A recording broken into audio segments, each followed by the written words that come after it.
निर्गमन अध्याय 25। पवित्र स्थान के लिए भेंट। यहोवा ने मूसा से कहा, इस्राएलियों से यह कहना कि मेरे लिए भेंट लाए। जितने अपनी इच्छा से देना चाहे उन्हीं सभी से मेरी भेंट लेना।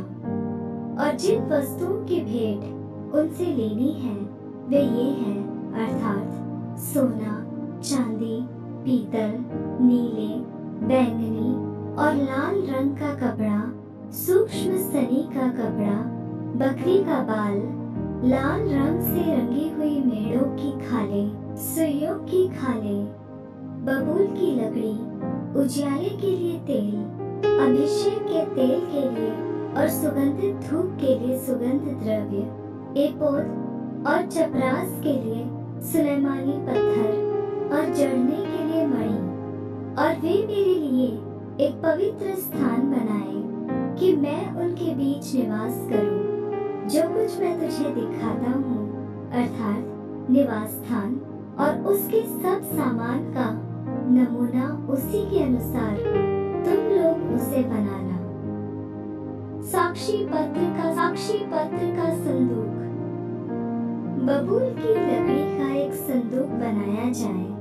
उसकी लंबाई 2.5 हाथ और चढ़ाई और ऊंचाई 1.5 हाथ की हो और उसको शुद्ध सोने से भीतर और बाहर मढ़वाना और संदूक के ऊपर चारों ओर सोने की बाड़ बनवाना और सोने के 4 कड़े ढलवाकर उसके चारों पायों पर एक ओर 2 कड़े और दूसरी ओर भी 2 कड़े लगवाना।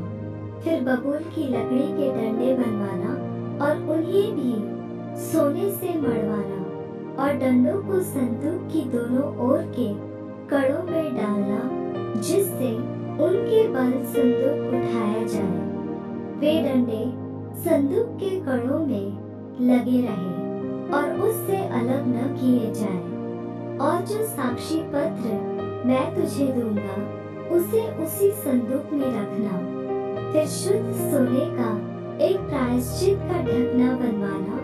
उसकी लंबाई 2.5 हाथ और चौड़ाई 1.5 हाथ की हो और सोना ढालकर 2 करूब बनवाकर प्रायश्चित के ढकने के दोनों सिरों पर लगवाना। एक करूब तो एक सिरे पर और दूसरा करूब दूसरे सिरे पर लगवाना और करूबों को और प्रायश्चित के ढकने को उसके ही टुकड़े से बनाकर उसके दोनों सिरों पर लगवाना। और उन करूबों के पंख ऊपर से ऐसे फैले हुए बने कि प्रायश्चित का ढकना उनसे ढपा रहे और उनके मुख आमने सामने और प्रायश्चित के ढकने की ओर रहे। और प्रायश्चित के ढकने को संदूक के ऊपर लगवाना।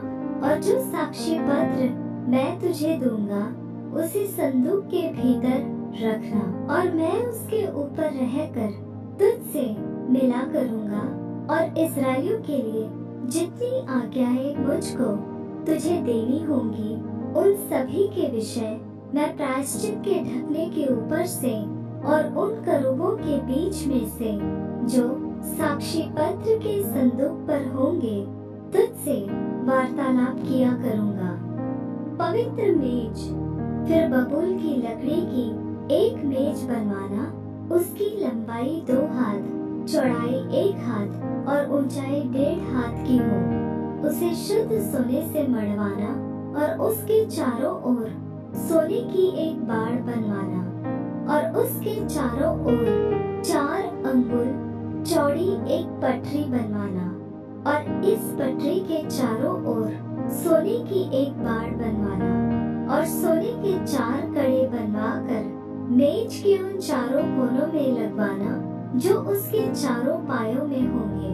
वे कड़े पटरी के पास ही हो और डंडों के घरों का काम दे और मेज उन्हीं के बल उठाई जाए।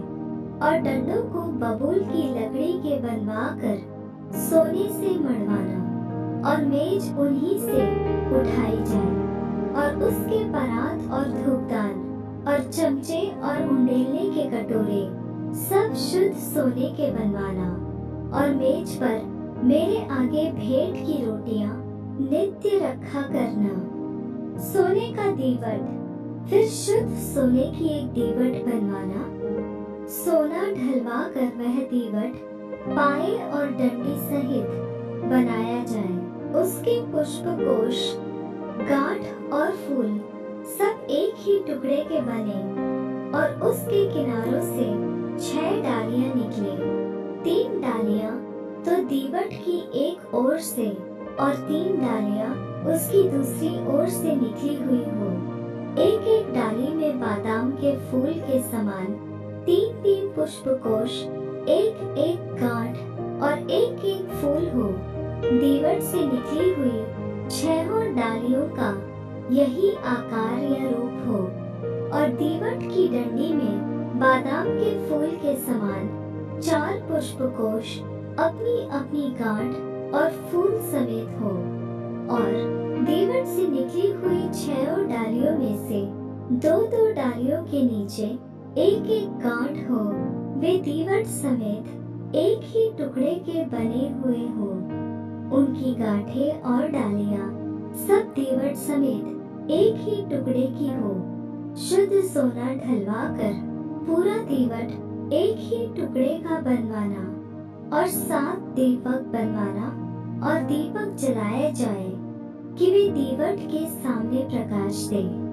और उसके गुलतराश और गुलदान सब शुद्ध सोने के हो। वह सब इन समस्त सामान समेत किक्कार भर शुद्ध सोने का बने। और सावधान रहकर इन सब वस्तुओं को उस नमूने के समान बनवाना जो